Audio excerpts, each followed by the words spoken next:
How's it going, everybody? We are back! Hope everyone's having a good-ass day today. I know I am! I'm always having a good day, and you should too. Having a good day is important to having a good week. And if you have a good week, then that means you can have a good month. And if you have a good month, that means you can have a good year. And if you have a good year, well, you might just have a good life. But today, we are finally arriving at the promised content. 2 people left with that whole good day, good week, good month, good life shit. It was corny, I deserve that. Anyway, today we are finally getting to the tier list of all the D&D player races. Now, before we begin, I want to clear up one very important thing. This is not about which race is objectively the coolest. It's humans, everybody knows that.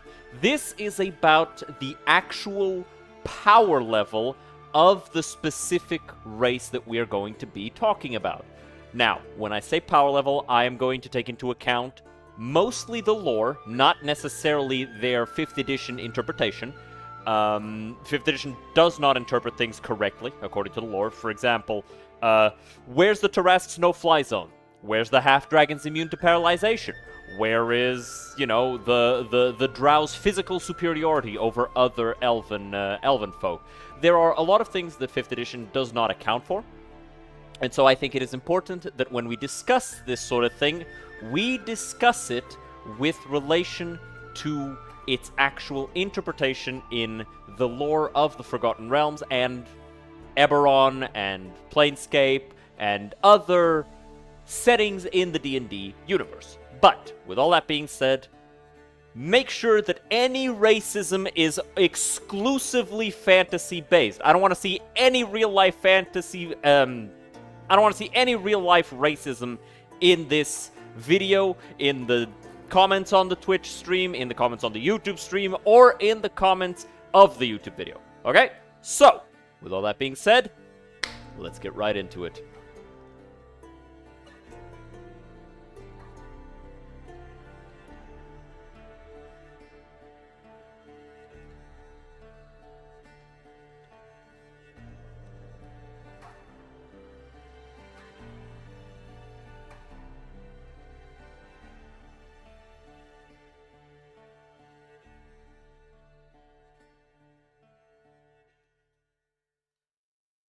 There you go.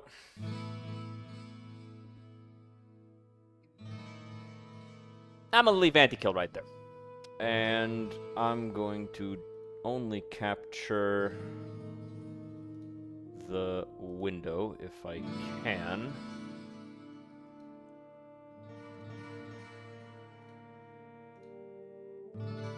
There you go. I should have set all of this up before the stream, but I forgot. So now you get to handle this. Don't worry, most of the work is going to be mine, because then I got to cut all of this garbage out.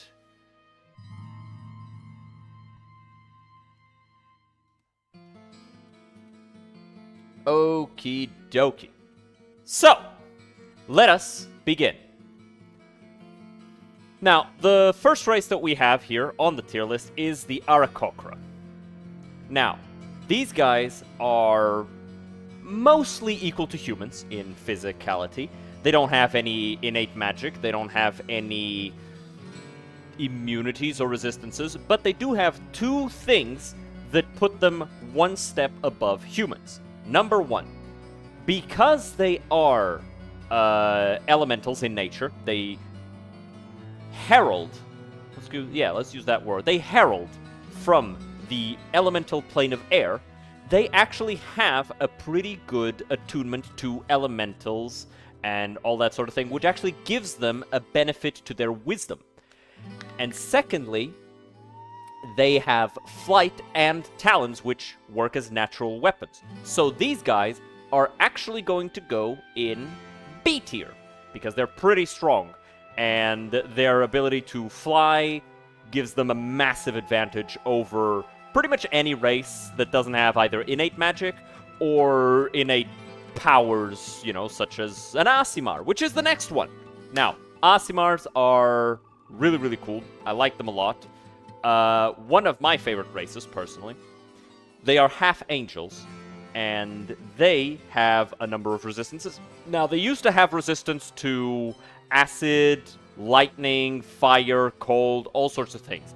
In 5th edition, this was changed so that they only have resistance to radiant and necrotic damage. Now, this does not match with the actual lore, because their resistances are meant to be that of angels, and while angels in 5th edition only have resistance to radiant damage and necrotic damage, that's not really how it works in the books or anything like that. So we are going to go by the lore of Forgotten Realms. Now, they do have resistance to radiant and necrotic, or positive and negative energy, but they also have elemental resistances that we need to account for. Beyond that, they have innate magic that allows them to heal and severely damage their opponents. Heal their allies, of course. They're not going to heal their opponents. And they can even channel a portion of their divine might. Aasimar also tend to have some contact in the heavens, and so they tend to have some heavenly protection. But we're talking about specifically the character itself, not whatever allies they might have. I think that because Aasimar are so powerful, in fact they are one of the more powerful races in the setting, we have to put them in A tier. Let me lower the volume of this a little bit more. There you go. Next, we have Bugbears. Bugbears are pretty strong. They are the largest of the goblinoid races. They're hairy, they have very long arms, and despite their size, they're actually quite sneaky. Now, most of their power does come at the cost of being simple-minded, which does create some problems for them as a race. You'll never, or almost never, see a large group of goblinoids being led by a bugbear unless they are being bullied around by him, and this doesn't usually last very long. Hobgoblins are much more intelligent and equally capable at warfare. Bugbears really just rely on their physicality, which gives them advantages at, earlier levels. A low-level bugbear enemy is most likely going to be more dangerous than a low-level hobgoblin enemy. Unfortunately, this does mean that a bugbear is almost never going to reach those heights of a villain that can threaten a nearby city.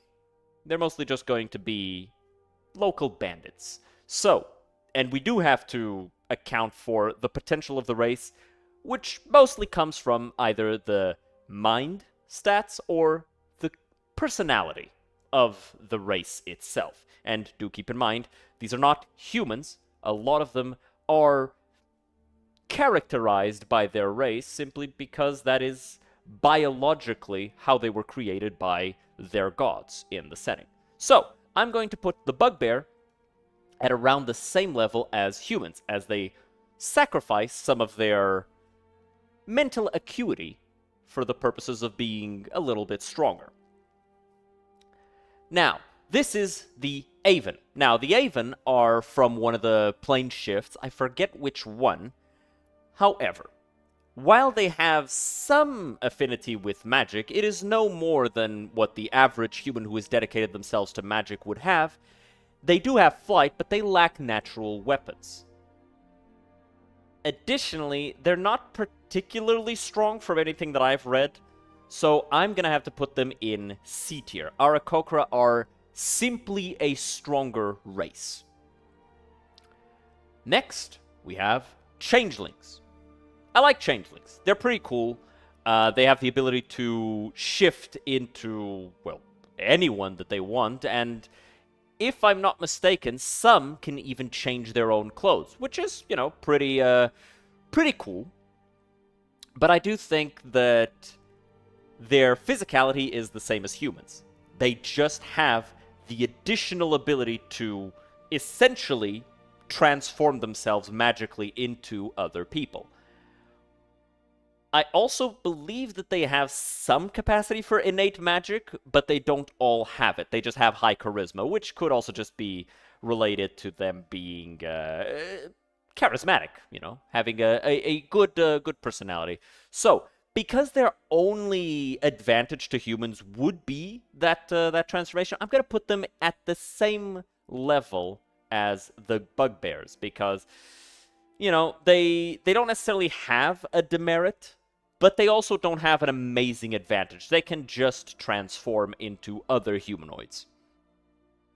Now, here we have the Deep Gnomes. And the Deep Gnomes are an interesting race, in my opinion. Because while they are gnomes themselves, they do have quite a number of very powerful abilities that puts them a step above their gnomish kin, such as the rock and forest gnomes, which we will get to later on.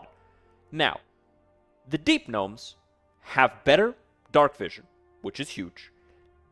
Unfortunately, I'm pretty sure this causes them to not see as well in the light, but most Deep Gnomes don't want to go in the light, they prefer to stay underground, so we're going to take them where they want to be.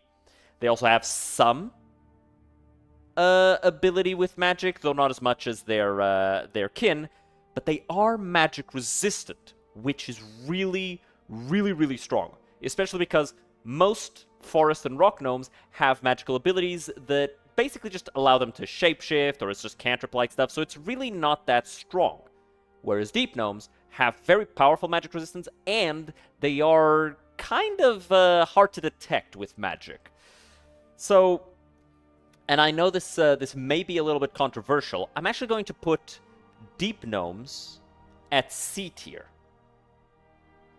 Because I think that their magical resistance puts them at a level that would be equal to, the flight of the Avens, the physical power of the bugbears, and that sort of thing. I don't think I should put them at B, because they do have the physicality of gnomes. They're not particularly tough, and that creates some problems for them if they decide to go adventuring, or if they get in a fight, or something like that, right? But overall, they are definitely one step above their kin. And in fact, I think this goes for most of the underground races. They tend to be more powerful than their overground races, or overground cousins. Alright, next we have the Dhampir. Now, Dhampirs are interesting, because they have some amount of the strengths of a vampire. They are, in fact, born half vampires for all intents and purposes. Most Dhampirs are not transformed, they are born this way. Whether, it could be a story like Blade, where the mother was transformed while pregnant, and so this causes the child to be born a Dhampir. Other times it's made through a ritual, or something of the sort. But regardless of how the Dhampir is created, they have some of a vampire's strengths, but none or very few of its weaknesses. So because of that, I think that a Dhampir should land on B tier, because while they don't have the insane power of, transforming into a wolf to go around or do all sorts of things, they also don't have the weakness of, being harmed by sunlight, not being able to go into running water. They can still heal by drinking blood. They can still get all of this stuff, but their thirst is much milder. They basically have none of the drawbacks of vampirism while having some of the benefits. And they can even attain later transformations. They have night vision. They can turn into mist eventually. Some of them can even charm enemies. So, yeah, I think I'll put them in B tier, one step above the changelings.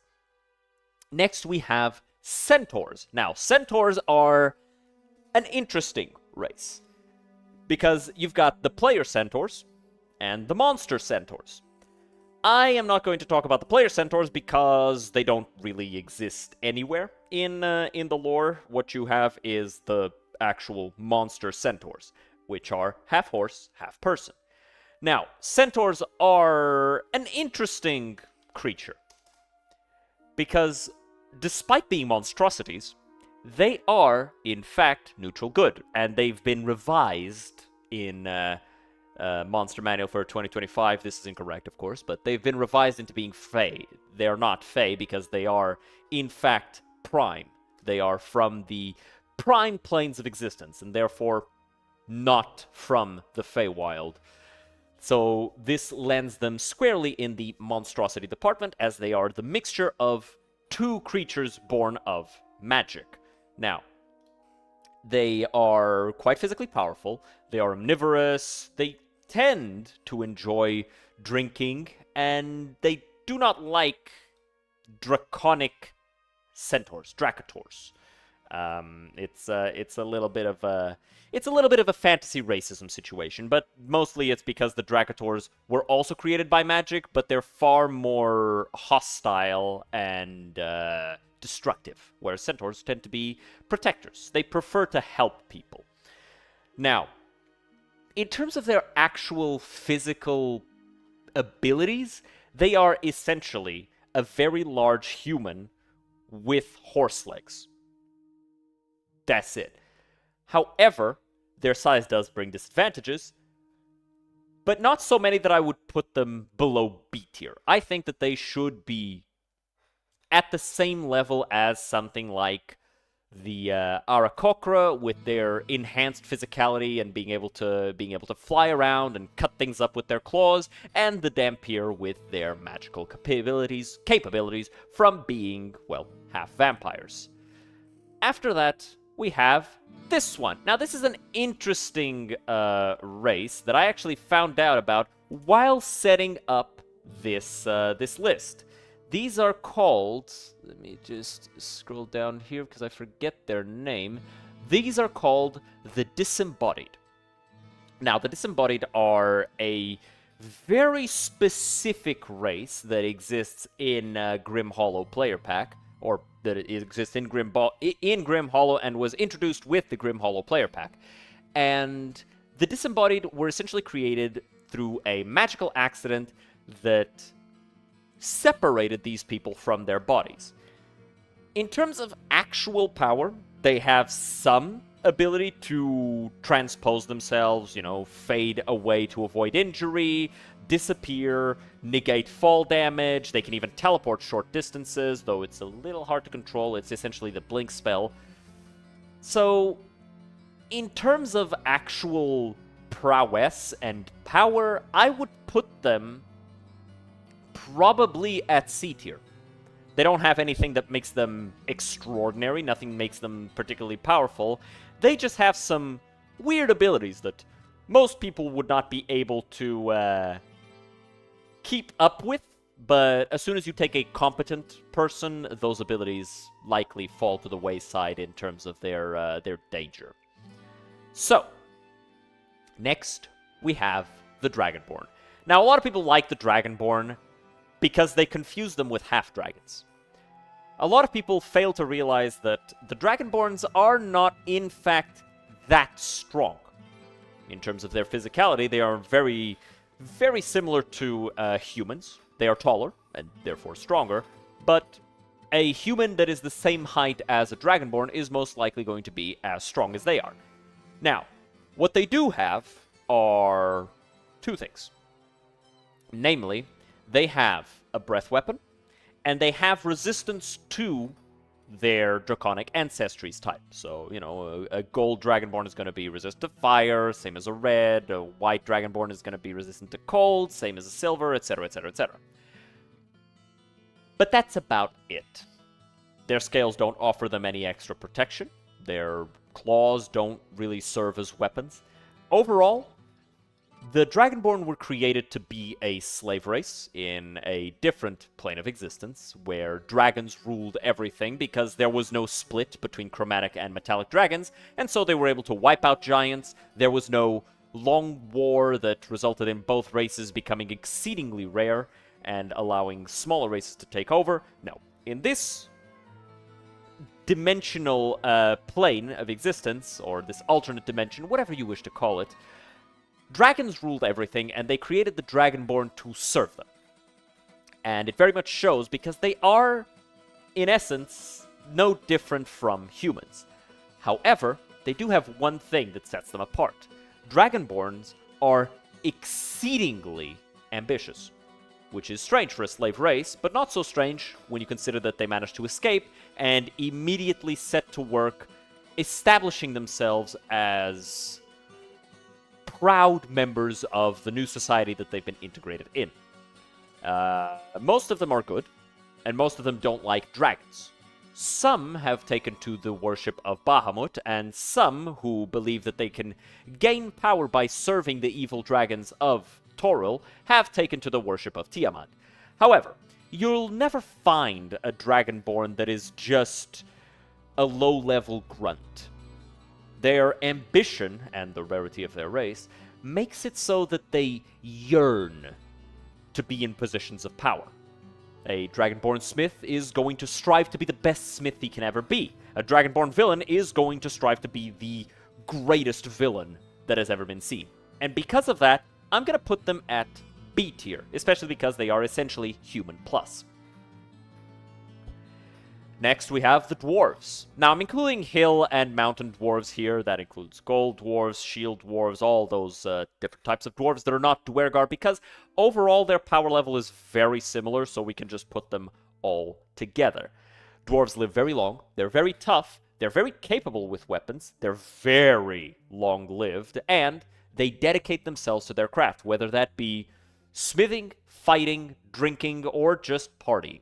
If you encounter a dwarf, he will be an expert of whatever it is he's doing. And for that reason, B tier. Now, all of these tiers are equivalent, right? So I'm not, like, organizing the tier in itself yet. We might do it later, especially for S tier and A tier. Next, we have the Deva. Now, the Deva is technically a monster race. However, this is, for all intents and purposes, as close to a humanoid as a celestial can get. And they are, in fact, quite powerful. A Deva is the lowest level of conscious angel, and a lot of times Devas are sent down to Toril or whatever prime plane of existence is in your setting of choice to guide mortals or investigate a dangerous situation. They are powerful, have access to a lot of divine magic, not all of it merciful, let's say, and they are exceedingly difficult to fight if you choose to do so, because they have all of the powers of an Aasimar, and then some. They have all of those resistances, all of those protections, some additional immunities, and on top of that, they are always channeling their divine power. That means they can fly, that means they can cast spells, that means that if you choose to engage them in melee because you assume they're a spellcaster, they're just going to bash your brains out with their bare hands because of how strong they are. So what we're going to do is we're going to put the Deva in S rank. This is our first S rank. They are exceedingly powerful. And if we put a single Deva against any member of the races below, they are going to win 9 times out of 8. They're gonna win that fight every single time. So, and again, I am talking about average members of the races. I'm not talking about the greatest examples of each individual race. Because if we were talking about the greatest examples of an individual race, we couldn't put a Deva here, we'd have to put a Solar. And in that case, the Solar still wins 9 times out of 10. So, on to the next. We have elves. Now, elves are one of the most long-lived races in the setting. They live 700 to 1,000 years, and most of them have innate magical powers. This specific elf that we're talking about is specific to the High Elves and the Wood Elves. This means Sun Elves, Moon Elves, Sea Elves, all that. And they have innate magical power. They live very long lives, and they will, a lot of the times, offer themselves to the lesser races, as they most likely think, as a figure of wisdom and power, a source of knowledge. But when living by themselves, they tend towards more individualistic lifestyles, which lends itself to their chaotic nature. This doesn't mean that they go around stealing and causing trouble. It just means that they prefer to live in family units, not really concerning themselves with the greater good of society, as they believe that if you pursue individual good, you will achieve greater good. In terms of their actual prowess, they are much faster than normal humans, much more graceful. They have innate magical powers, and so for that, I'm going to put them in B tier, right next to the dwarves. While dwarves don't have magical power innate to them, they are still very capable, and their physicality closes that gap very nicely. Next, we have fairies. Fairies are an interesting race. They are very small. Physically, they stand no chance against any of these other races that we have here. However, they do have a lot of magical power innate to them.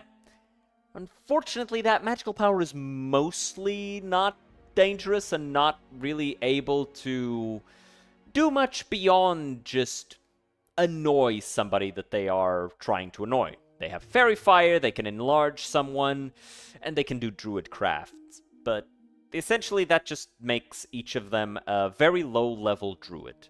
So for that reason, I'm going to put them at D tier, as the abilities that they have don't do enough to close the gap between themselves and others of larger races, but they're still there. So I'm leaving them in D tier. Not really a high D tier either. They're D tier. Next, we have the Dwergar. Dwergar are a slave race to the Drow in a lot of aspects. However, they have a lot of very interesting powers. Dwergar themselves have innate magic, and they are capable of resisting some effects. They're not outright immune against charms and paralyzation, but they are resistant to them. They train with weapons a lot, and they have all sorts of, training for smithing, brewing, masonry, the same as a regular dwarf. On top of that, they also have the ability to turn invisible and make themselves much, much bigger, which makes them very dangerous on the battlefield. So if we were to put a Dwergar of any kind versus a hill or mountain dwarf of the same kind, the Dwergar would probably win. For that reason, I am going to put it in B tier, because I don't think Dwergar are strong enough to compete with, Aasimar, Drow, Genasi, and other powerful transplanter races. But I understand that the Drow aren't from a different plane of existence, but it's just about that's where they sit in the scale, in my opinion. But I do think that they should be above the dwarves. So they're B tier as well, but they're like one step above dwarves. My favorite Ra is the Egyptian god. The word race is cut off on your stream. The word race is cut off on the stream. What do you mean? Aren't Dwergar slaves of the Illithids, though? Sometimes. They have some, but they were slaves of the Drow more so than the Illithids. But the Illithids that live in the Underdark basically kidnap anything and make it a slave. So it's not so much that the Dwergar are slaves of the Illithid. They just live in a place where everybody else is a bigger fish than themselves. That's why they're only B tier. But I don't know what you mean. Like you're on mobile. You're on mobile. How does the stream look on mobile? Let me see here. How does this look on mobile? Doesn't really. Yeah. Dwergar are the best form of dwarves. Yeah, they are definitely objectively stronger than other dwarves. I don't know what you mean by the word race being cut off on this stream. Oh, I see it. I see it. It's on the screen. There you go. And yes, the Egyptian god Ra is in fact the coolest Ra. Furbolg are S tier. They're definitely high tier. But let's talk about Genasi. Now, the Genasi are essentially regular humans that have been touched by one of the elemental plates. They have quite a bit of powers relating to their elemental nature, but the thing that they all have in common is, number one, resistance to their element of birth, for all intents and purposes. They live long lives. They can live over 100 years a lot of the times, almost as long as an Aasimar. And they usually have some amount of power that allows them to essentially control the elements. So an air elemental, Genasi can control the air, Earth Genasi, etc., etc., etc., and they have innate abilities that relate to this. Got nothing for touching a holy by being touched by a holy man. Yeah. They also have resistance to charm and stunned. Paralysis, not stunned. Dwergar do not have a resistance to being stunned. Only paralysis, not stunned. But the Genasi have all sorts of powerful abilities, and on top of that, they have further ease with learning more of the magic that relates to the elements. This can either be divine magic or innate sorcerer magic, which is pretty strong. So, for that reason, I don't want to put them on the same level as an Aasimar, but I feel like they deserve to be in A tier. So let's say that they are in low A tier. I feel like they work well with the Genie Warlock. They do. They do work very well with the Genie Warlock. They're also very powerful sorcerers. And depending on the one that you pick, you might lean one way or the other more so. But they all have very high constitution. They're all very tough. And their elemental resistance is very, very nice. Other than that, we have the Eladrin. Now, Eladrin are probably one of the strongest versions of elves. Elves originate from the Feywild, and so because of that, the Eladrin are essentially the birth race of the elves. They're extremely powerful, they change throughout their lives, and the average Eladrin warrior, a summer Eladrin, is powerful enough to stand with the most mightiest of elves. So I'm going to put the most mightiest of heroes, and some of them even compared to angels and transplanar units, transplanar monsters, such as angels, and sometimes even demons. So I'm going to put the Eladrin as an S-tier race because of how strong the average Eladrin can get. They are pure, wild, fey magic. They are immensely powerful, and an Eladrin adventurer can get to such immense power that by the time they return to the Feywild, a lot of the times they are elevated in position to that of basically a god.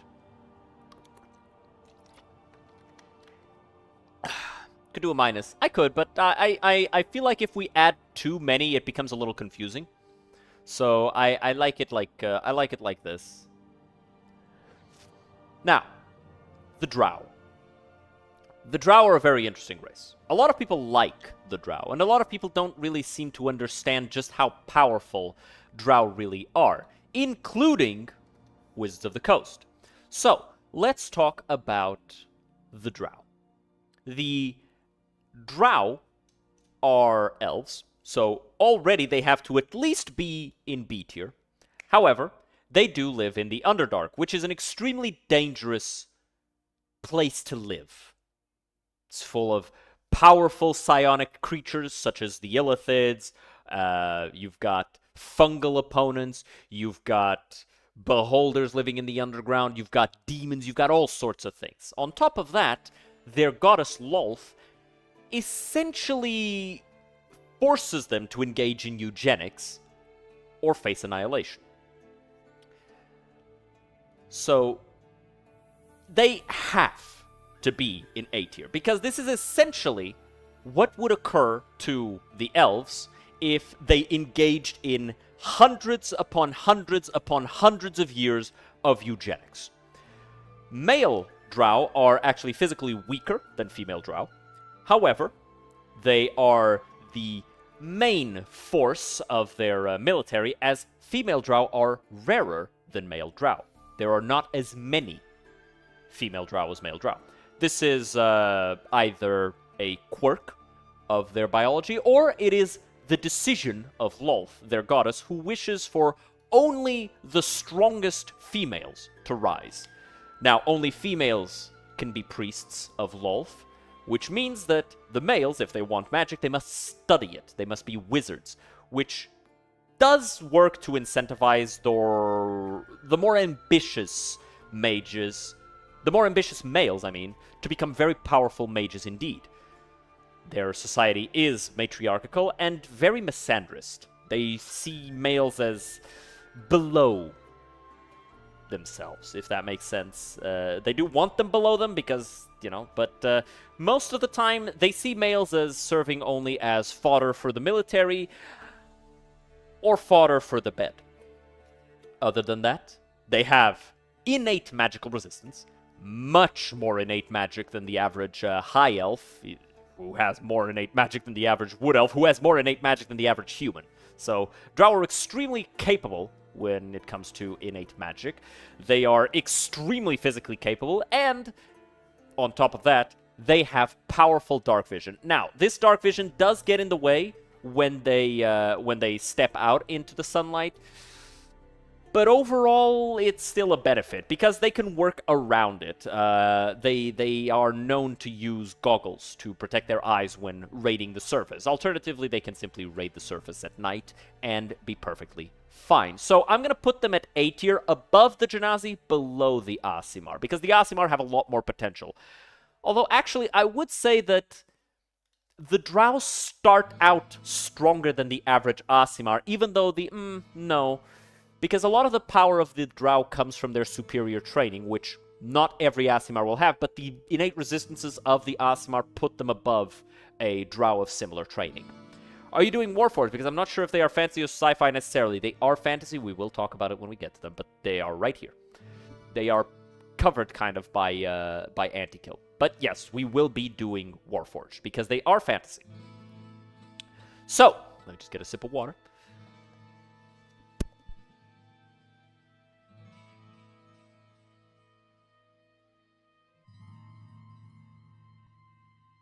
I have a burp stuck in my throat. And I tried to burp, and instead now I have a bubble of air stuck in my fucking throat.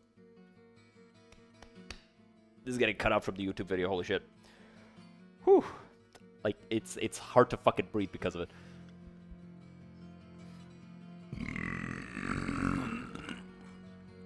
Pardon. Anyway, sorry about that. Ugh.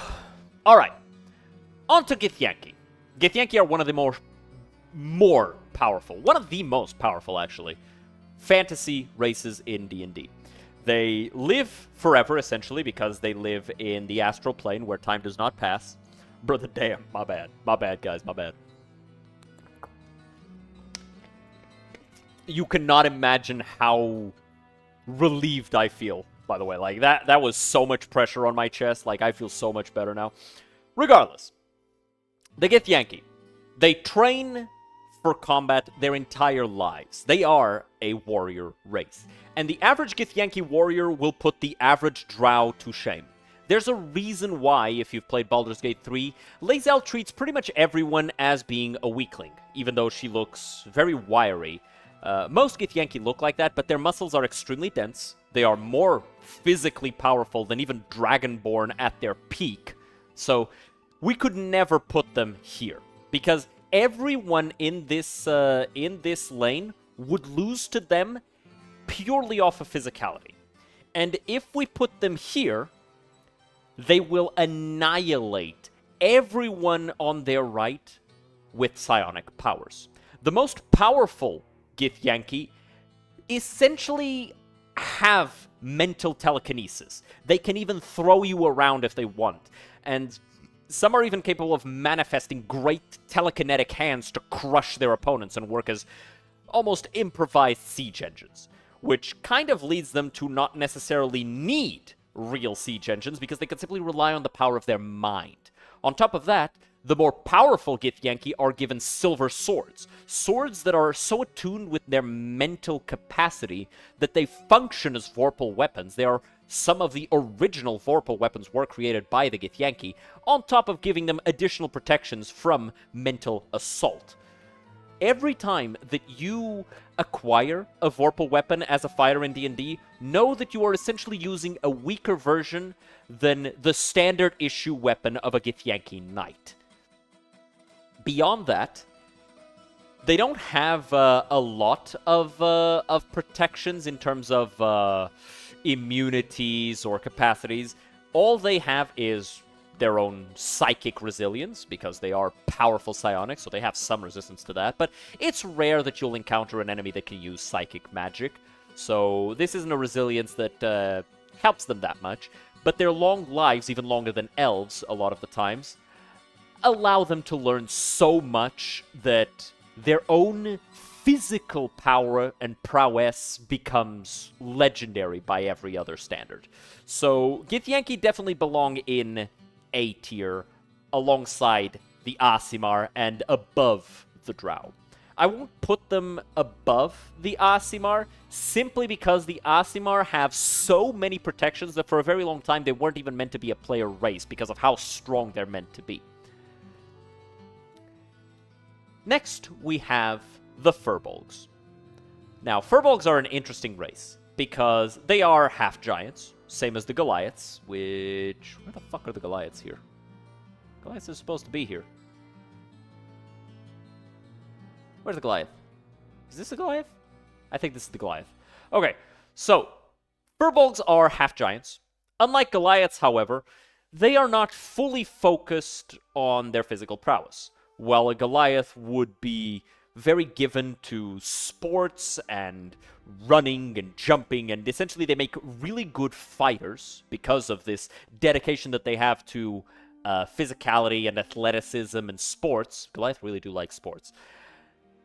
Furbolgs lend themselves more to the study of nature. They used to be a warmongering race, but that was very early on in their creation, and very quickly they became more so half-giant innate druids, for all intents and purposes. They prefer to use their strength and power as protectors of nature. They have the ability to detect magic and disguise themselves, and they can even become invisible, which is really useful for somebody as big as them. They can innately speak to plants. They can innately converse with animals to a lesser extent than their communication with plants, but they still have the ability to communicate them to a lesser extent. And so because of that, because of their physical prowess, I have to put them on low A tier. Speak to plants but not understand what the plants are saying. That is true. They cannot actually understand what the plants are saying. They can only speak to them. Yeah.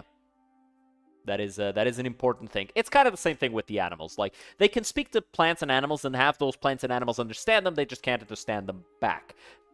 At least not their words. They can understand to some extent by interpretation, but I would put them below the Genasi because the Genasi can become much, much more powerful with their elemental magic, but the Furbolg themselves have druidic innate magic, which is itself pretty powerful, on top of being very physically powerful themselves. Next, we have the Githzerai.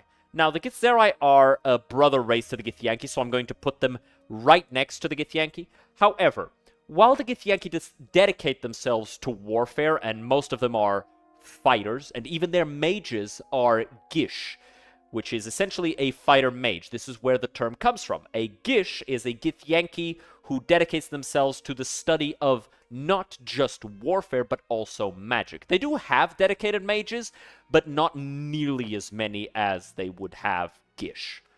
Whereas the Githzerai focus on inner peace and control of their own inner chaos. This is because they live inside of Limbo, which is a plane of chaos.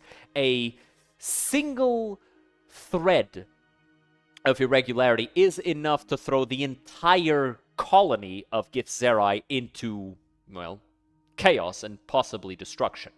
And that is a very dangerous thing. So the Githzerai have to be very disciplined. And in terms of fighting prowess, a lot of Githzerai are in fact stronger than Githyanki. However, there are not nearly as many. So, I will say that the Githzerai will stand one tier above the Githyanki, even though they would normally lose a battle against their, I don't want to call them brothers because they hate the shit out of each other. They're cousins. But a Githzerai Zerth is one step above a Githyanki Knight, if I had to guess. Although the Githyanki Knight definitely has better equipment. The Githzerai Zerth use what they call Anarch Blades, or Zerth Blades, which are essentially born from chaos and very, very powerful, and can essentially sever anything, much like the Silver Blade of the Githyanki. However, anyone with psychic power can wield a Githyanki Silver Sword. However, only the Zerth can wield the blade of an Anarch. So that is their main differentiation. I do consider that the Githzerai are stronger than the Githyanki, but I could be wrong. Let's actually look what the 5e monsters have to say about this, even though I disagree with the vast majority of the shit that they have to say about, well, pretty much anything. But let's see what they have to say. So, a Githyanki warrior is CR3, Githzerai monk is 2, Githzerai Zerth is 6, Githyanki knight is 8, Githzerai Scion is 12, a Kithrak, which is basically a knight that has been granted his own dragon, is 12. Okay, yeah, okay. So, on average, they seem to be a little weaker, according to the books and stuff. However, the peak, the Anarch, is stronger than the Githyanki Supreme Commander. Or whatever the fuck they call them. What do they call them? Dracomancer, which is basically a mage focused on draconic magic. But yeah, the Supreme Commander of the Githyanki stands below the highest form of a Githzerai. So I'll put the Githyanki in front, purely because they are much more powerful on average. On to the next race, which is the Gnolls. Now, Gnolls are stupid, dirty, ugly dog people, and they suck balls. However, physically, they are powerful. They have a number of innate weapons. They are very strong, even if they are dumb. They are cannibalistic. And if they are attacking somebody who is already weakened and they manage to take it down, that actually causes them to frenzy, which allows them to keep fighting even harder. So the better the fight is going for them, the better it's going to be. It's very hard to turn a fight around against a Gnoll because of this. However, their bloodlust and simple-mindedness does put them at a level where, yeah, they're fodder for adventurers in a lot of times. Isn't like Big Mama, Big Head, that's their boss? Yes, that is, shit, I forgot her name. The Lich Queen. Fuck, what's her name? Githyanki Queen Vlaakith. Yes, Vlaakith is a lich, and she feeds on the souls of her knights, and then essentially uses them almost as if meat puppets. That's a thing. Yes, she doesn't fully feed on their souls, but she does feed on them to an extent. It's a complicated thing, and it's hard to explain. But Vlaakith is onto a god because of it. She is very, very strong. Next, we have the average gnome, D tier. Then we have the Gif. Gif are strong. All right, I'll talk about the gnomes a bit. Gnomes aren't particularly strong physically. They are capable of some innate magic, not that much. But they do have the capacity to learn more magic, and in fact, they are quite intelligent, very cunning, and they lend themselves to the study of engineering and scientific arts. Unfortunately, their intelligence is not enough to compensate for their lack of physicality. Which kind of means that unless they have help from other races, they can't really stand on their own. They lack that ability, which is a problem. And yes, I do require that a character or a character race be somewhat intelligent in order to be able to rise above C tier, unless their physicality is extremely powerful. But in the case of gnomes, their lack of physicality is so intense that they have to stand at D tier. I will put them ahead of the fairies. I'll do that. They are a high D tier, but that's it. That's all they get. They don't get any more. The Gif are an interesting race. They're very capable of combat. In fact, their entire race is a warrior race. They are very capable with firearms. They're very tough. They're hippopotami, which makes them damn near invulnerable to most stabbing and cutting attempts, and also they're sturdy enough that if you swing a mace at them, you're probably not going to hurt them that much. Their entire race is basically built for war. Unfortunately, not a single one of them is capable of casting magic, and they require outside help to be able to access divine magic. However, I do believe that they have some ability to channel psionic power into their weapons in a way that even they aren't really fully aware. So it allows them to hit a little bit harder. But honestly, that just lends itself to how physically powerful they are. In terms of the physical might of a Gif, I don't know that there's a race that could compete with them if all they have is physicality. However, as soon as we start looking at a Furbolg or a Genasi that has a lot of innate power, I don't think that they are capable of competing. Goliath? I don't think so. I think Gif are physically stronger than Goliaths. Just based on the fact that they are so fucking tough.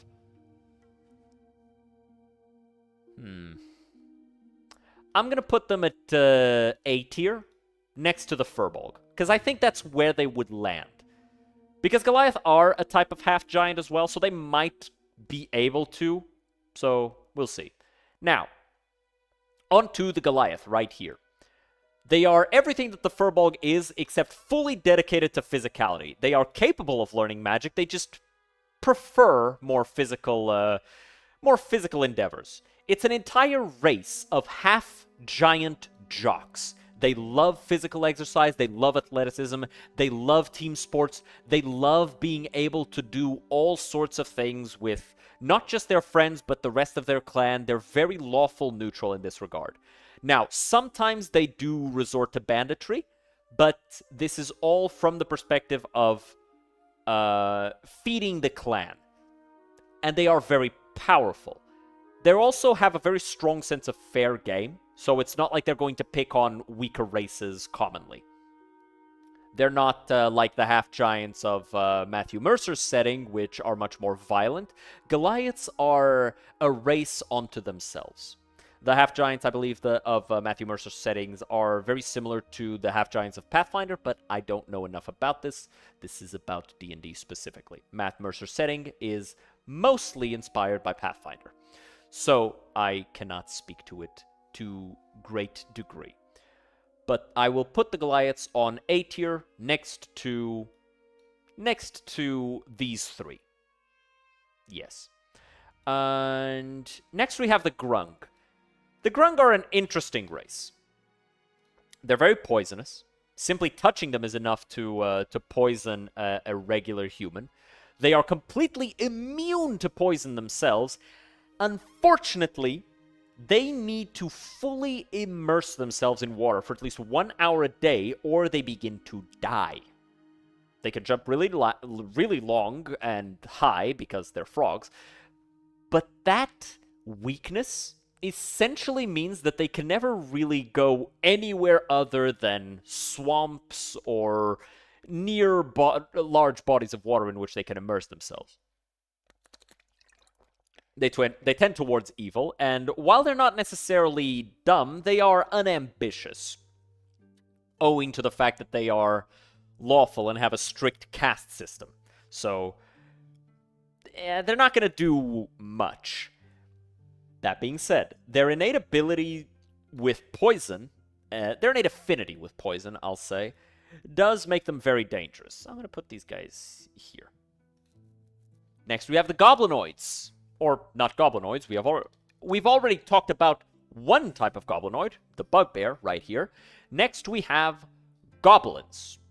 Now, goblins are very dexterous, but very wimpy. In fact, their bones are so weak that the average human could probably kick straight through a goblin. Just like, scythe right through the guy. That being said, they are extremely violent, but also extremely cowardly. They will never try to fight if they don't have you outnumbered at least 3-1. But they are cunning. They will hide, they will disengage, and they will set traps and ambushes for you until you are exhausted and fall over dead for them to loot you. That being said, if you suddenly get up, they will run for the hills. So for that reason, I'm going to put goblins at D tier. In fact, I will put them below gnomes, because I think that the average gnome could kick the shit out of a goblin if push came to shove.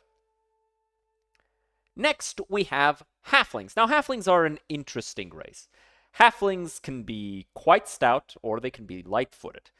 But the thing that really sets them apart from every other race is the fact that despite how small and unimpressive a halfling might be physically, they are born heroes. They're extremely lucky, they're extremely fearless, and any time that they are put in a situation where they have to step up to the plate and save the day, a halfling will succeed. For that reason, I'm going to put them right here. High C tier, because they deserve it. Humans are humans, you know. We're built... Humans are essentially the base race. Every other race is stronger or weaker by comparison to humans. However, humans do have something that none of the other races have. Humans have the ambition to become heroes. It's why so many of the heroes of the Forgotten Realms are humans. Elminster, Abdel Adrian, granted he was half a god. Driss Duwarden on the inside, he's one of the good ones, so he's really just a human stuck in a dark elf body. Catty Bree, she's also a human.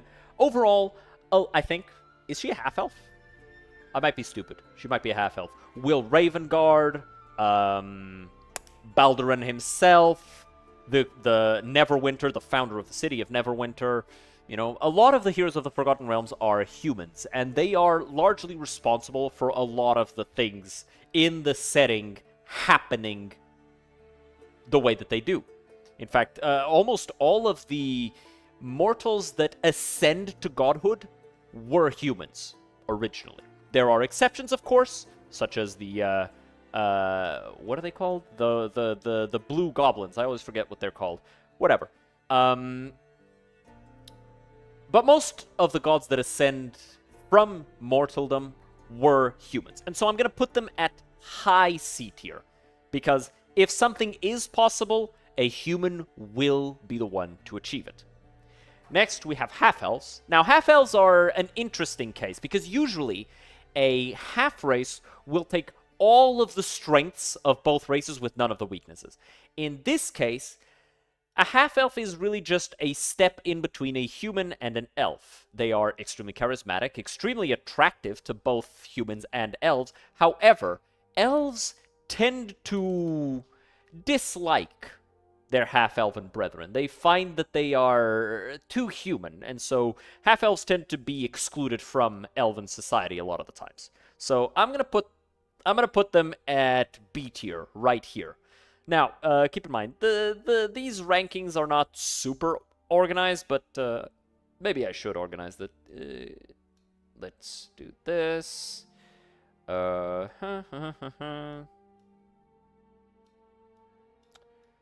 There. I think this works really nice. Actually, no, the centaur should be above them. Yeah, there you go. Better. Next, we have a race that I actually don't know a lot about. We have the Harengon. So let's read up on the Harengon together. The Harengon are bipedal, rabbit-like humanoids. Native to the Feywild, blessed with Fey luck, keen senses, and precise footwork. Powerful legs could propel them into impressive jumps akin to a rabbit's hop. With training, Harengons were peerless snipers with a light crossbow. Able to hit targets that were 320 feet away and behind cover. Okay, very interesting. So, the way this translates is they basically have the innate ability to jump, you know, as per the spell without casting the spell, and they can add to their dex saving throws as a reaction, but they can't do it if they're prone or their speed is 0. And they can add their proficiency bonus to their initiative roll. So, really high reflexes, really high perception, really good footwork, and they can jump really high. Okay. I'll put them here. I'll put them here, because that speed is very useful. Actually, no, I'm gonna put them here. I have to be fair, because, like, it's not something that's gonna put them ahead of something like the average human that is, you know, larger and stronger than them, because these guys are not particularly large. From what I'm reading here, they're actually they're medium-sized, but they're not. Nothing here is showing that they are large by comparison to like other smaller races. What is the second one on the C list? The second one is the Changeling, which is basically just a regular human that can shapeshift. That's it. It's not like a particularly special race in any way, shape, or form. I'm gonna put the Harengon on C tier as well, because I don't know enough about them, which makes me think that they haven't really achieved that much. And I think that that's important. You gotta actually, like, do shit. Now, next, we have the Hexblood. Now, a Hexblood is a child of a hag and a mortal. Now, normally, hags steal mortal children and turn them into hags by eating them and then giving birth to them again. It's really weird. But a Hexblood is essentially a different thing, but it's also kind of the same. It's basically a human hag, for all intents and purposes. An individual infused with eldritch magic, fey energy, or mysterious witchcraft. Some who enter into bargains with hags gain their deepest wishes, but eventually find themselves transformed. These changes evidence a hag's influence. So, yeah, sometimes a Hexblood is born either through direct lineage to a hag, other times it's because they made a wish and then the hag fucked them up because of it. It's hard to know for sure.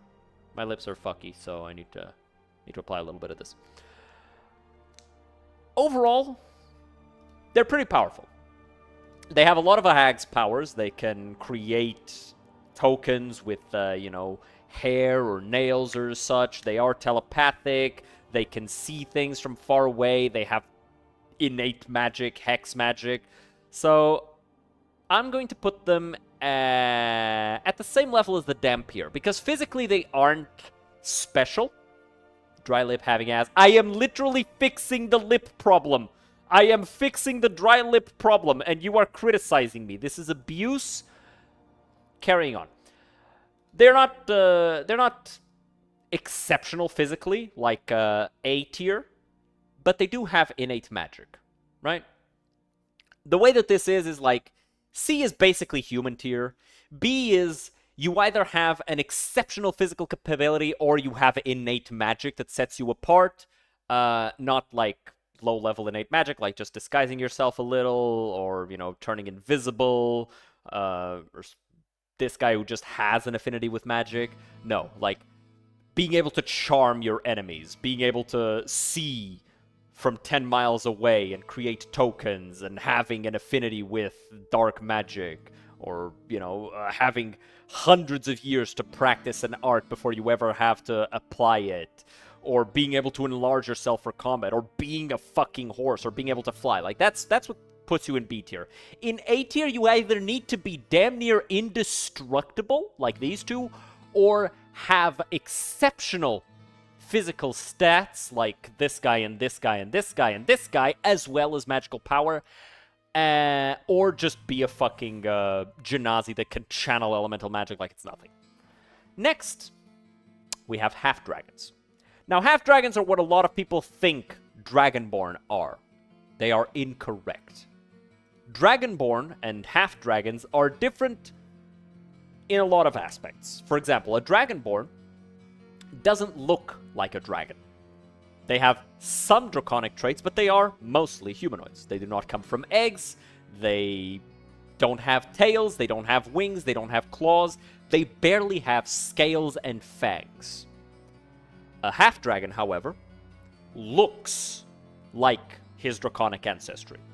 A red half-dragon is going to have the traits of a red dragon. They're going to have not just physical, but personality traits. They can fly. They have claws. They have powerful breath weapons comparable to a dragon.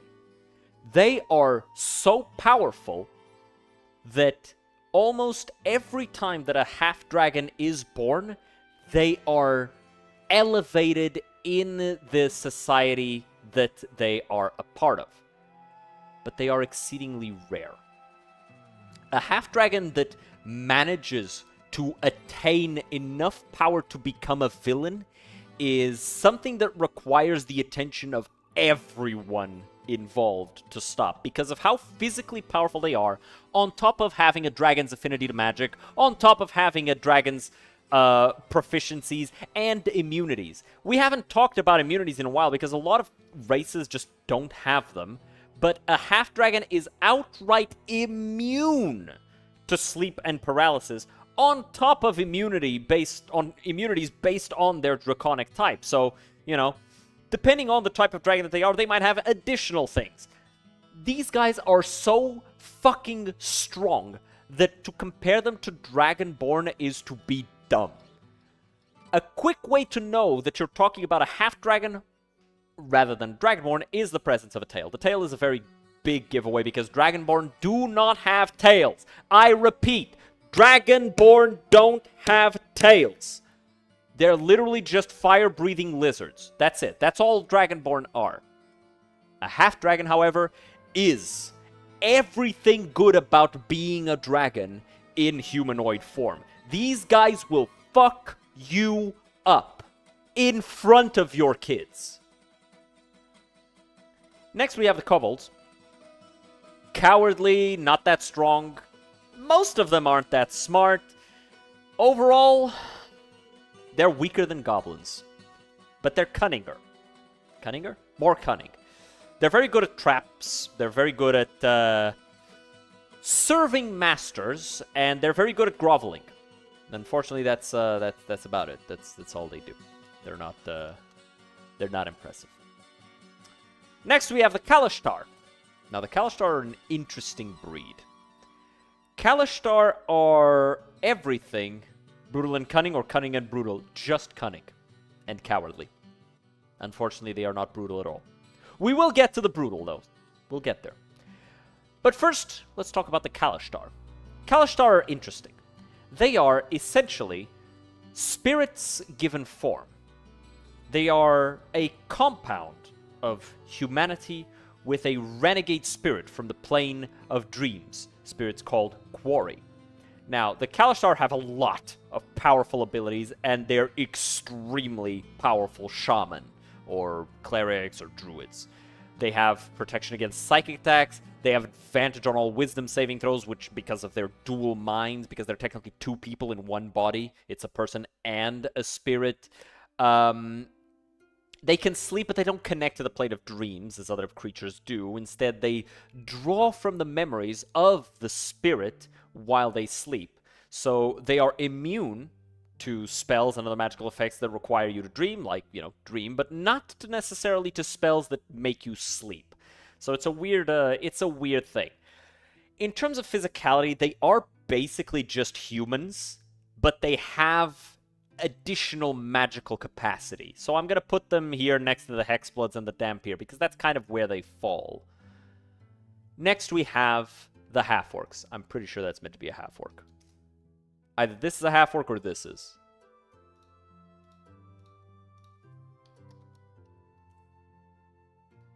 Let me make sure. No, hold on a second. I actually have this open right here. Okay, that is a half-orc. Yeah, this is a shifter. So, half-orcs. Half-orcs are all of the physical strength of an orc with none of the drawbacks. They're extremely capable of being intelligent and being clear-minded, while also having all of the physical strength and stature of a powerful orc warrior. For that reason, I'm putting them right here. Next to, I'll put them one step below elves and dwarves. They are capable, but dwarves and elves are much more so. They're not as long-lived as dwarves. In fact, they're not even as long-lived as humans. But they are physically stronger than humans, whilst having absolutely no drawback whatsoever. On top of having, the capacity to shrug off mortal wounds a lot of times. They're very tough. Very, very tough. Next, we have the Kenku. Now, the Kenku are interesting. They're not particularly special. They're basically just tiny bird people, about 5 feet tall. So, most of us have met somebody of the same height as a Kenku. They can't fly, and they can't talk. What they can do is they can mimic sounds that they have heard, like a crow. This is a curse that was placed upon their race, so, there's a lot of people who want to play a Kenku, but they don't want to play a Kenku, and as a DM, I usually say, dude, the whole point of playing a Kenku is to engage with the fact that you can neither fly nor speak. So, what is the point of playing as a Kenku if you don't want to engage with those things? That being said, some people are weird, and it is their right to be weird. So, in terms of power, they don't really have that much, so I'm going to put them in C tier, because I don't think that they are weaker than, say, a gnome, but they're definitely not strong enough to be anywhere else. They're very stealthy. They're very capable in thievish situations, but overall, not particularly impressive. Next, we have the core. I have no idea what a core is. I found out about them because of this list. And they are from Plane Shift Zendikar. They are reverent of the land. They're nomadic. Live spare existences defined by constant travel. They're masters of ropes and hooks. They do not have innate magic. They are lucky, much like a halfling. They're brave, much like a halfling. And they climb. So basically, they're mountain climbing halflings. So I guess they sit here. Next, we have the lizard folk. Now, lizard folk are cannibalistic. Not that intelligent. However, they do have very tough armored bodies. Much tougher than even a Dragonborn's, which don't have armored bodies. But they are pretty tough. I'll put them here, because their lack of intelligence does affect 61 people here looking at someone the size of a Kenku. Bro, why are you literally so mean to me? But they lack the mental acuity to be truly impressive. So they sit at C tier. Because the average lizard folk will fuck up the average untrained human. That being said, the average trained human will fuck up the average trained lizard folk. They've been changed as of Monster Manual 2025 into elementals, but that is incorrect, and we are going to ignore it because it's stupid. Next, we have the Kender. Now, Kender are actually pretty fun. How the fuck is this written?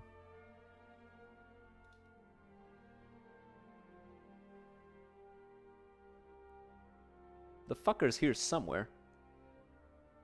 How's this written? Ah, there it is. Kender.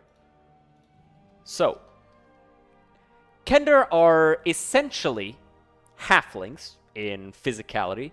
However, they have an innate curiosity that makes it so they don't really respect personal property a lot of the times. They kind of just see something interesting and they grab it and then they put it into their pack to look at it later. They don't do this out of malice. So if you ask for your thing back, they will just give it to you because they didn't realize that they took it in the first place. They were like, oh, this is neat. And then they put it away. And it gets them into trouble. But they don't do this out of malice. It is just something that they have. They're not a particularly numerous race. They're from Kryn, so that's the world of Dragonlance. But yeah, they're basically just thieving little halflings, even though they don't necessarily mean to be. They're also very good at pissing people the fuck off, so that's neat. Next, we have orcs. Now, orcs are, you know, very tough, very brutal, very strong. But they're also dumb. In fact, they're dumber than bugbears. Which actually, I'll put the bugbear here. No, I'll put the bugbear below the lizard folk because the average lizard folk can go farther than the average bugbear. But the average bugbear is stronger by default than the average lizard folk, so I'll leave them here. I'll leave the bugbears ahead of all these guys, yeah. But the orcs are, as cool as they are as a race, they do fall short of a lot of things when it comes to the power of their race. And there's nothing to be done about it. They're just dumb. Next, we have hobgoblins. Now, hobgoblins are an interesting one. I like hobgoblins a lot because they take all of the cunning, all of the malice of being a goblin, and they put it in a body that is capable of warfare and a mind that is built for it. Of the, fodder races, the hobgoblin is by far the most dangerous. So I'm going to put them here, right here, because of how strong these guys can be. I've heard they can either be brutal but cunning, or cunning but brutal. Exactly. Hobgoblins are both. And it's very, very, very, very cool. Next we have the merfolk. Now, the merfolk are essentially sea elves, for all intents and purposes. They don't have a lot of... They're not particularly impressive, not even as impressive as elves. They're actually just underwater humans. About the same size, about the same physical capacity. Yeah, there's nothing really that special about them. They can just swim underwater, and that's about it. Next, we have the Lokatha. Now, Lokatha are fish people. They're pretty strong, pretty tough. They like to befriend seals and sea lions. If you've ever played World of Warcraft Wrath of the Lich King, these are basically that race of fish people that lives in the Arctic regions and spearfishes all day. That's it. That's what they do. They're true neutral. Or neutral in some way. They tend towards neutrality. But they also tend towards good. So they tend towards neutral good, I guess you'd say.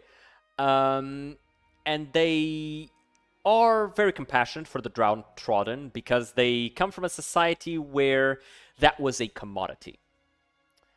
They are naturally armored, so they're pretty tough. They are very resistant to charms, frighten, paralyzation, poison, and being stunned, as well as being put to sleep. Limited amphibiousness, so they can breathe underwater for 4 hours without suffocating. And they can also speak Aquan, which is the elemental language of water. Overall, pretty good race, pretty tough, pretty strong. I'll put them here. Actually, I'll put these guys here.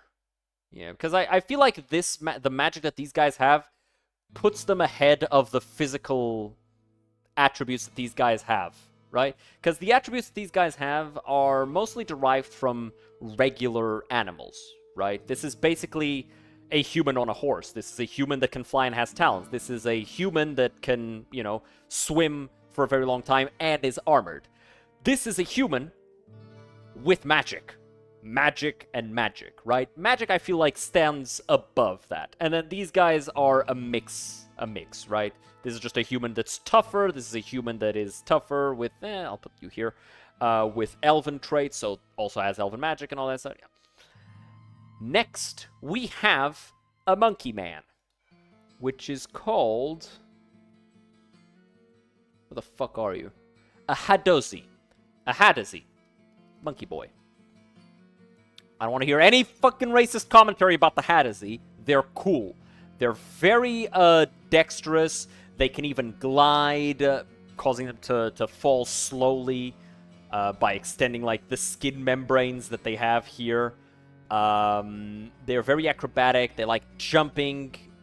They actually have innate magic that heightens their natural defenses and lets them like reduce the damage that they would take from an attack. So that's pretty cool. But overall, they're basically just humanoid monkeys. So I'm going to put them right here. Yes. Organizing all of this. Yep. Here we have the halflings. Here we have the humans with some magic to them. Here we have basically humans with some animal traits. Then here we have the monster races. I think the Kenku fall in somewhere in the line here, right?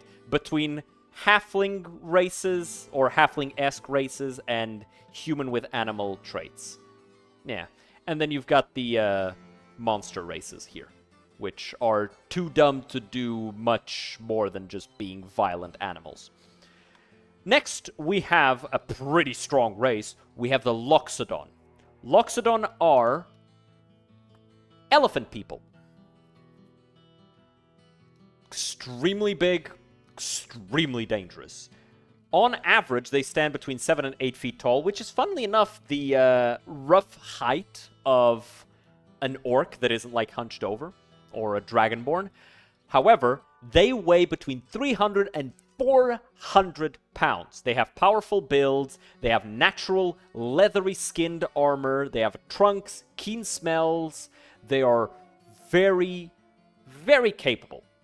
However, I'm going to put them right here, because they are, again, basically just humanoid animals. They stand in the B tier. They're not going to ever stand up to something like, a well-trained half-giant, like a Goliath fighter or even a Gif, but they're pretty impressive. Actually, now that I think about it, I should actually, if I put the Gif here, should I, because the Loxodon do have natural armor, which the Gif don't have. But the Gif are built for combat.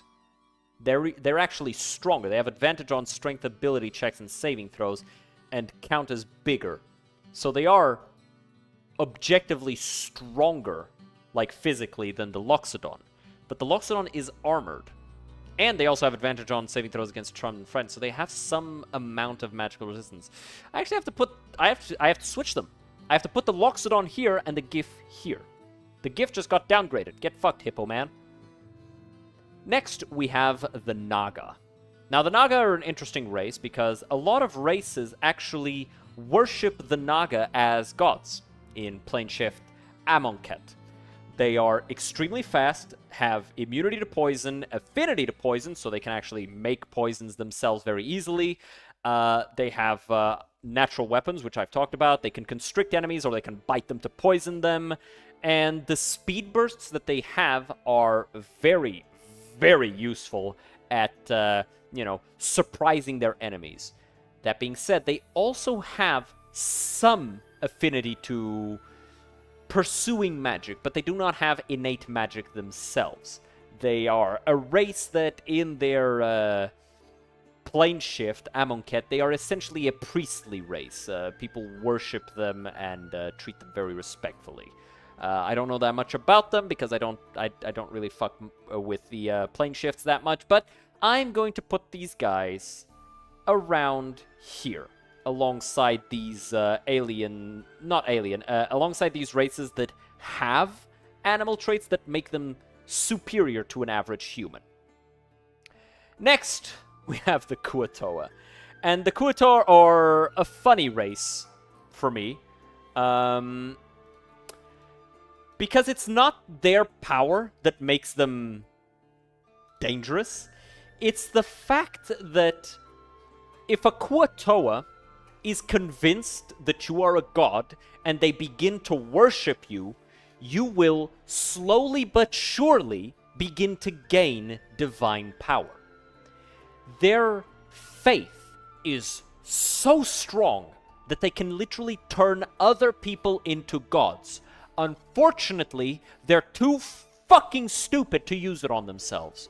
Probably because if they did do that, they would kinda not really have the ability anymore, because they need to truly believe it.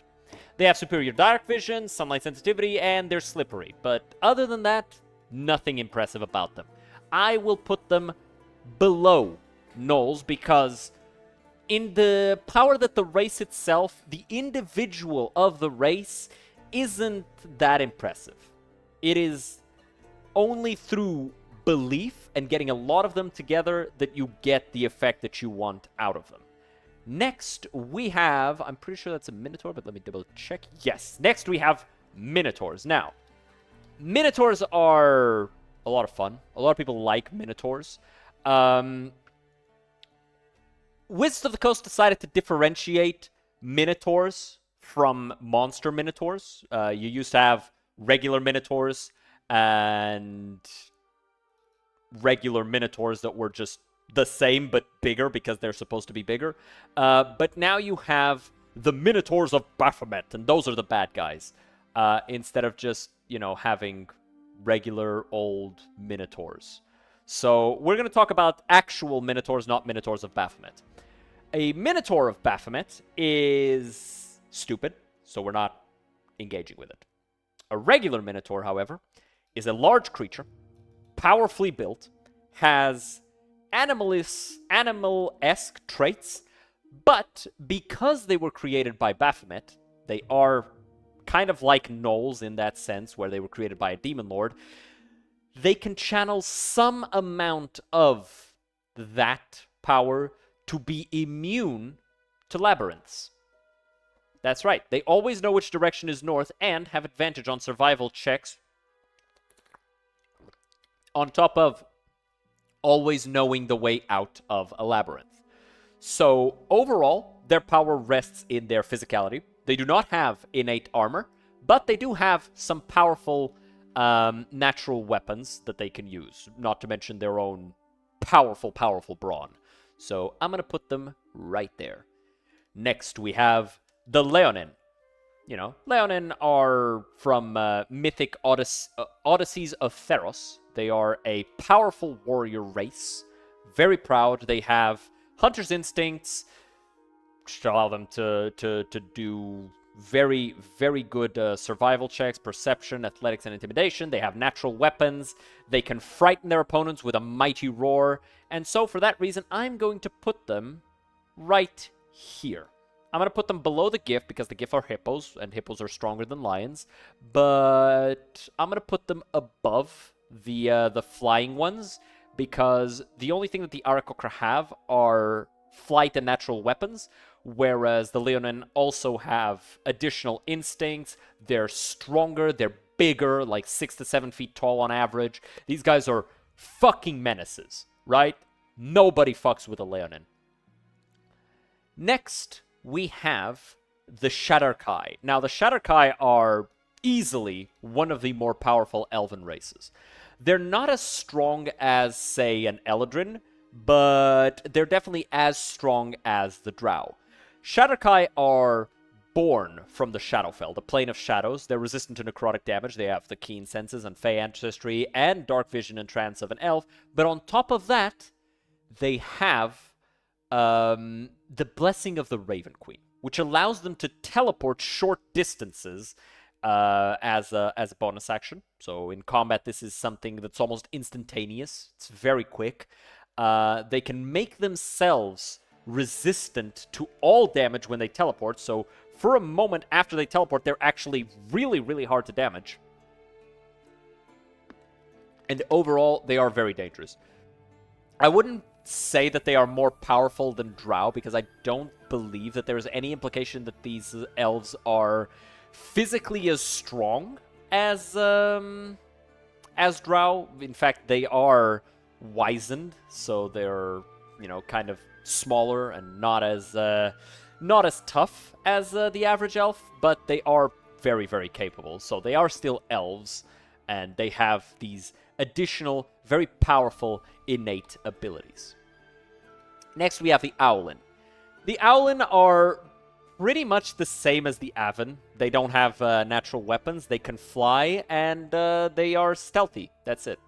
So while the Aven are eagle-headed, the Owlin are owl-headed, and that's about it. That's the difference. They do have better dark vision than the Aven. Aven? Bird people. Next, we have a very powerful race. Next, we have the Simic Hybrid. And the Simic Hybrid are interesting. A lot of people represent them as fish-like, but that is not always the case. They are built... Actually, no, that is always the case, because they are built from parts of sea creatures, but they are not always adapted for underwater life. Some of them can glide, some of them can climb really nicely, and some of them can swim underwater without issue. The danger comes from the much more advanced ones, where they add additional limbs and appendages from either crabs, or they can spit acid, or they have carapaces for extra armor. Overall, Simic hybrids are the junction of a humanoid with different sea creatures and their abilities. There's no real downside to this, but they are very rare, and they're very powerful. But not so powerful as to deserve A tier. So I'm going to put them here. I'm going to put them here. Because the average fully matured Simic hybrid could probably, you know, overwhelm these animal hybrid people, but probably not these ones, right? Kenku Warlock can only speak spells that they have heard from their patron through mimicry. That is a very interesting idea. How would he communicate with the party, though? That is important. How would he do that? Unless you mean that when he casts spells, he speaks in his patron's voice, in which case that is pretty cool. Next, we have the Shifter. Now, the Shifter is an interesting one. We all know what a werewolf is. We all know what a lycanthrope is. The Shifter is essentially a were-touched. They are descendant of people who contracted full or partial lycanthropy, but they are not themselves fully lycanthropic. And while they can channel some of their bestial aspects, they cannot fully change shapes. So I think that they belong around here. Because some of them are really tough, some of them are really dangerous, some of them are really fast, some of them are really perceptive, but overall, I think that they belong here. Although I will say their transformation does give them a lot of toughness. So maybe they belong here, actually. Yeah. And actually, I think I'll move the Dragonborn here because I think the... No, because they don't have... They can attain them through feats, though, actually. So I'll put them here. They can have very... I remembered now that the Dragonborn do have feats that make them pretty tough, and we should include those as potential for the race. So I'll put them at the bottom of A tier. A tier is organized, so, you know, the closer to the left you are, the stronger. But the others are just, like, organized by race and type, basically. These are, like, all of the animalesque ones. These are all of the human plus ones, like races that are better than humans. These are all the ones that are just humans that can have powerful magic innately.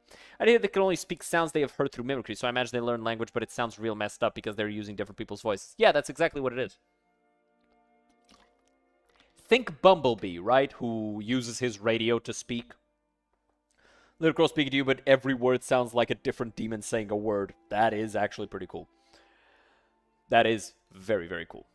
Next, we have satyrs. Now, there are two types of satyrs. You've got the mythic Odysseys of Theros satyrs, and you've got the regular satyrs. Now, the mythic Odysseys of Theros satyrs are built fucking different, but overall, they are not that strong. They are different from the regular satyrs, is what I mean. Actually, no, they're not. I'm stupid. I was reading it wrong. Regardless, satyrs can jump pretty high with their mirthful leaps. They are innately magical resistant. They can ram things pretty hard, and they are really good at reveling.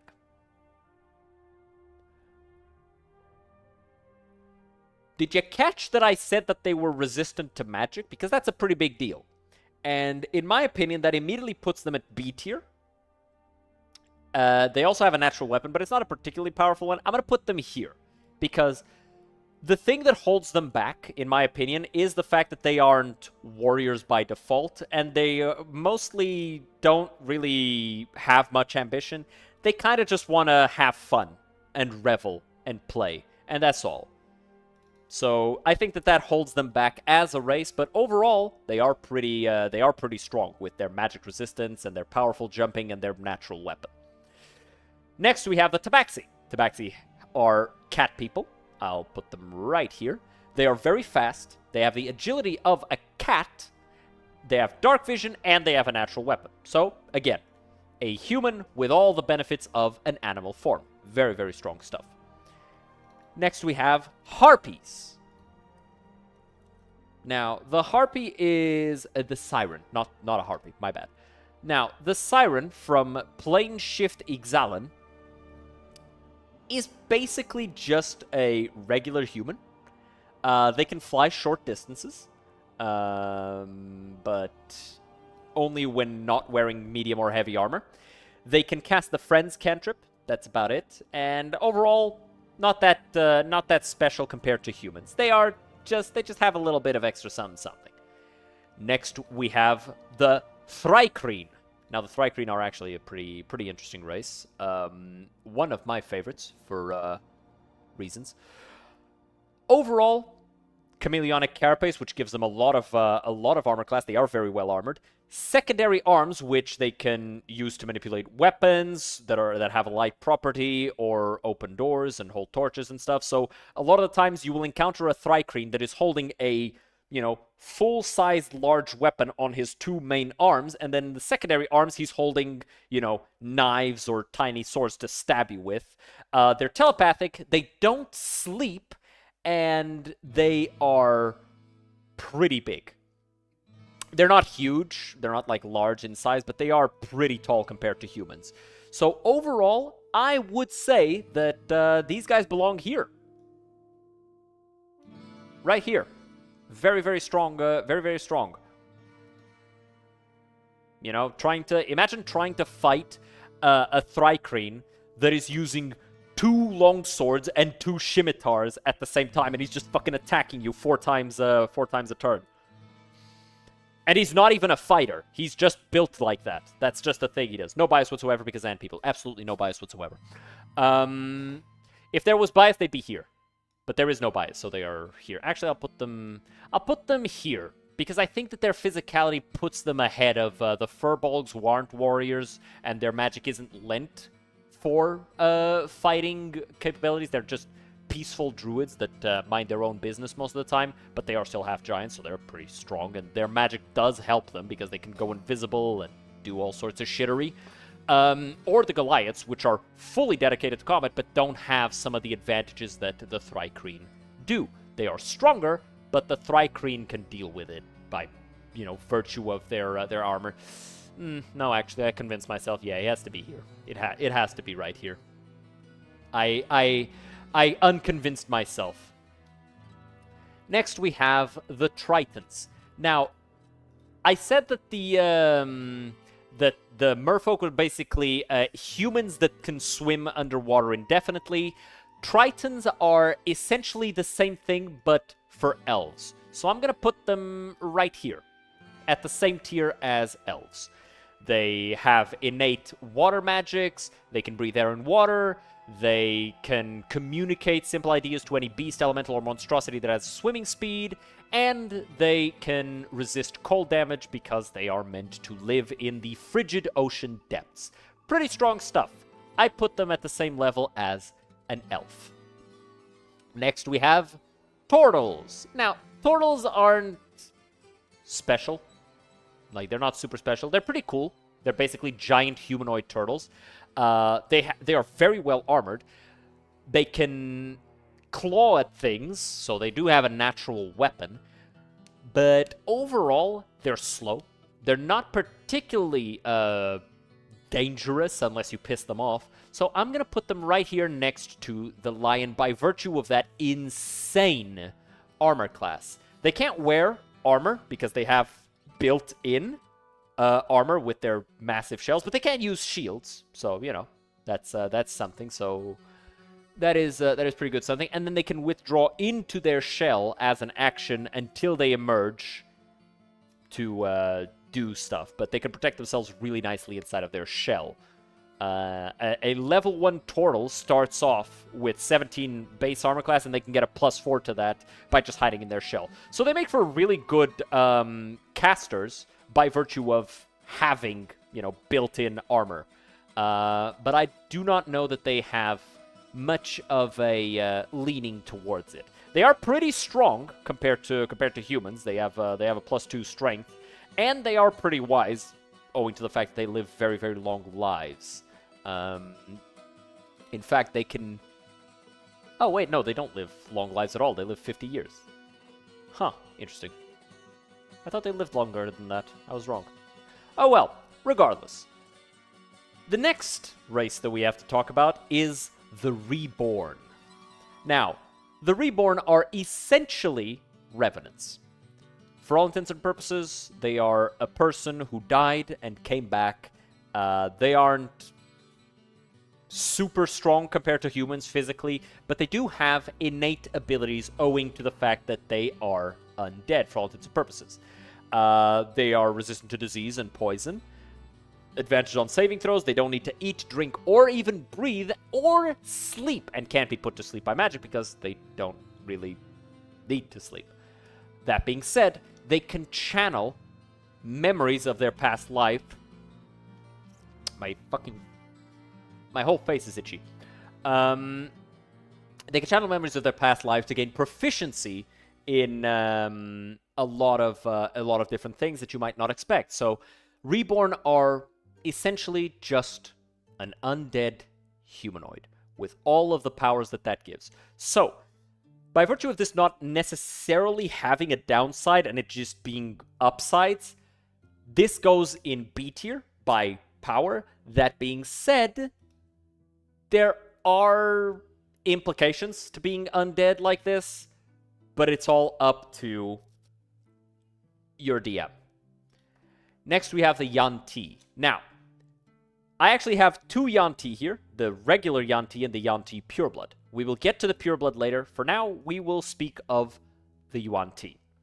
The Yuan-ti are snake people. They're very powerful. They have innate magic. They have innate magic resistance and poison resistance, as well as the ability to communicate with snakes. Now, the magic resistance and the poison resistance is pretty good. They are strong, but not, like, immensely so. No stronger than the average human. In fact, if you go and look at the sheet for the Yanti Malison, which is their warrior type, they have 16 strength, which is actually less than the average knight. A knight has... Actually, no, a knight also has 16 strength. What was I thinking about? Was I thinking of veterans? Or do veterans also have 16 strength? Yeah, 16 strength. That's the average strength of a human. So they are no stronger than a human. They just have all of these additional protections and abilities, which is why they land themselves in B tier. Now, we have reached the Warforged. The Warforged is a very interesting race. Something that has never once been included in their sheet is the fact that they are magic resistant, owing to the fact that they have a magical core. That core is protected from dispelling magic. They can be affected by mind-altering spells and healing magic, but they are immune to poison because, you know, they don't have veins, they cannot be poisoned. They're made of stone, metal, and wood, making them extremely tough. They can add armor and weapons to their form, making it so you're essentially fighting what is basically a cyborg that can modulate himself or herself as much as they want. They can add as many weapons to their form as they want. They can add as much armor to their form as they want. Some Warforged get so big that they are basically engines of war. These guys are built for combat, and there are very few things that can stand up to a Warforged that knows what it's doing. For that reason, they go on high A tier. These guys are powerful. Some of them learn magic. Most of them don't, but they can learn magic. And if that doesn't terrify you, I don't know what the fuck will. Because this is basically a machine that can fill itself up with armor and weapons, and then on top of that, it just starts shitting out high-level spells at you. So that's what a Warforged can be. Most of them don't really do that because they lack the ambition. However, you can in fact teach a Warforged to do all of these things because they are functionally immortal. They cannot be magically aged either, and they show no signs of deterioration with age, not even requiring, like, fixing because of their magical nature.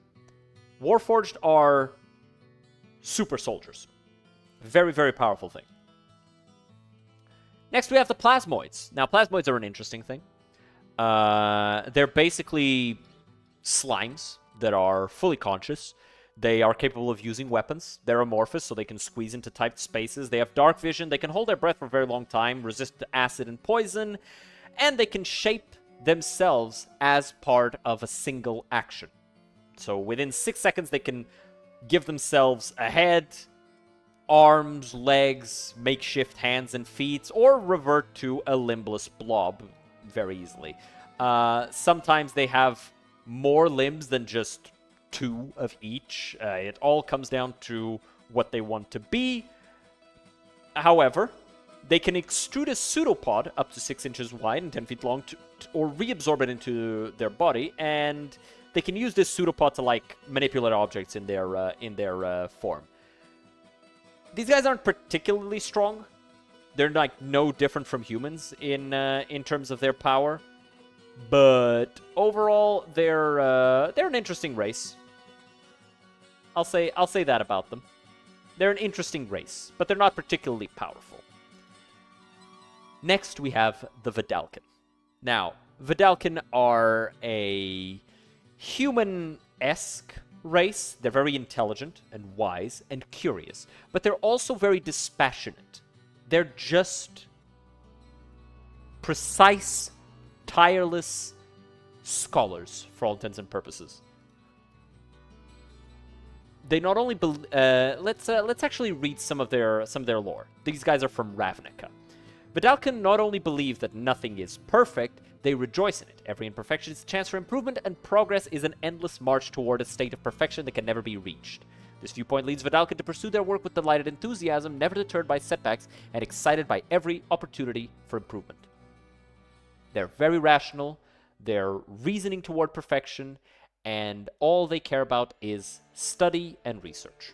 So basically, they're an entire race of fucking nerds. So I'll put them right here. Basically humans. Nothing else to it. Next, we have an interesting and very, very small numbered race. The Verdun.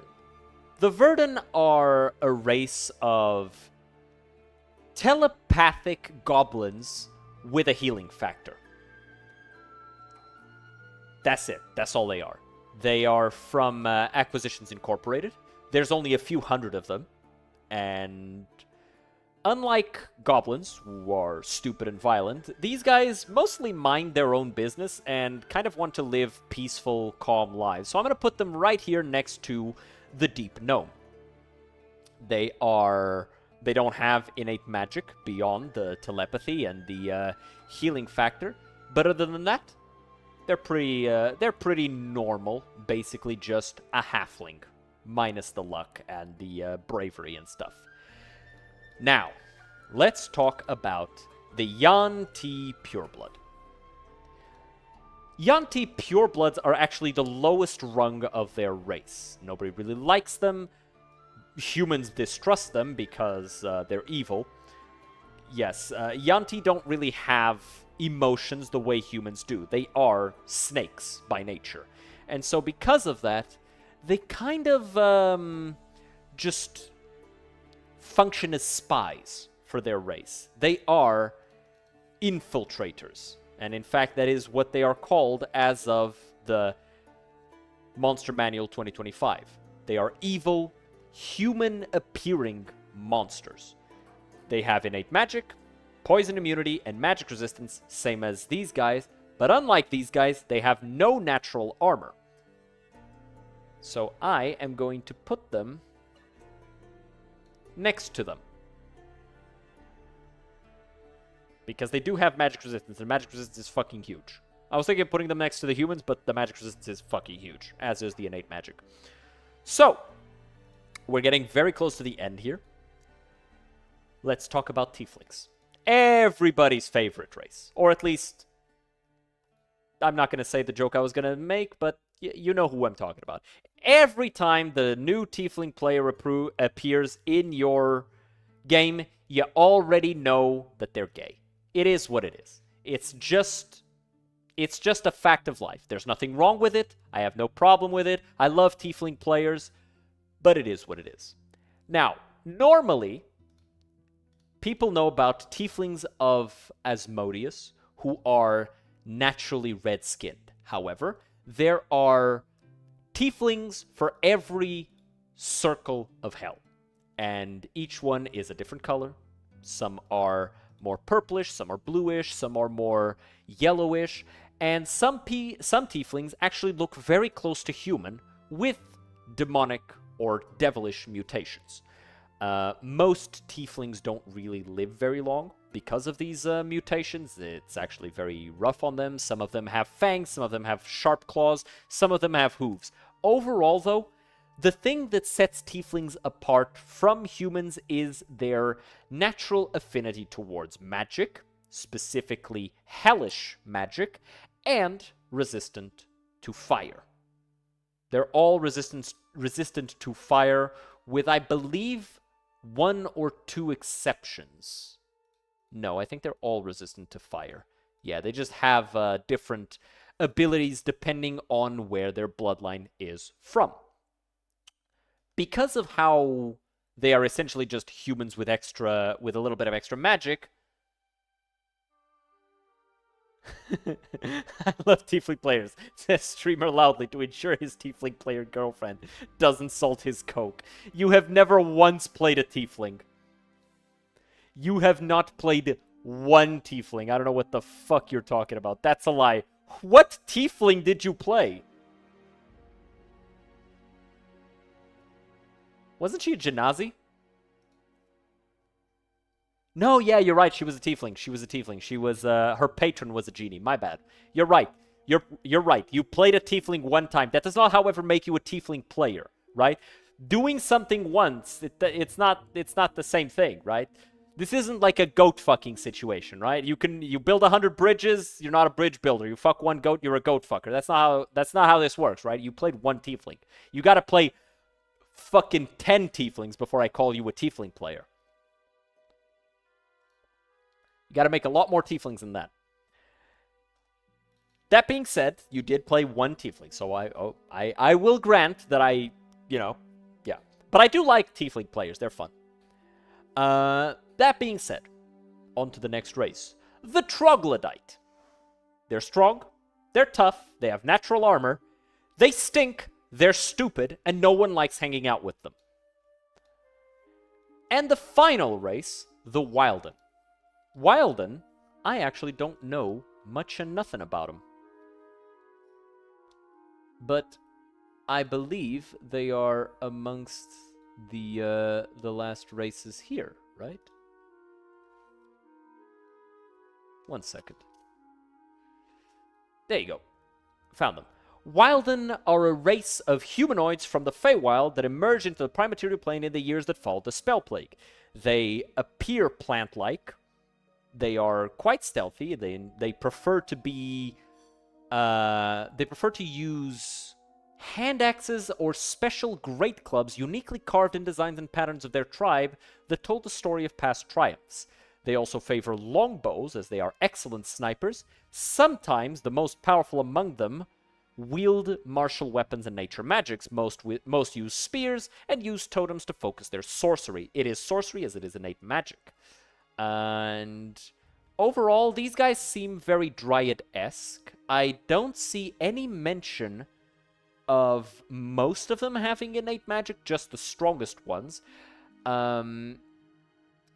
They are made of wood, which would, in theory, or actually no, they are wood-like. Or is it animal-esque?